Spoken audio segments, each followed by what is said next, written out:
ইতিহাস থেকে পরবর্তী সদস্য নির্বাচিত হন। এই সমিতির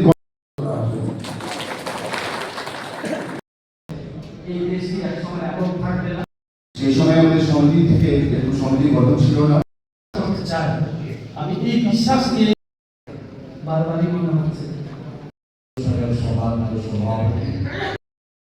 টাকাটা আমরা পরবর্তী পর্যায়ে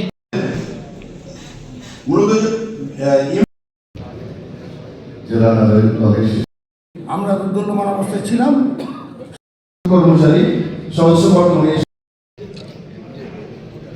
নবাবগঞ্জ জেলা পুলিশ মোসাম্মদ মদিনা 2025 উপলক্ষে অনুরোধ করছি প্রয়াত 16,110 টাকা সহ হে বন্ধু আনুষ্ঠানিকভাবে প্রদান করব। কষ্ট লাগে আমাদের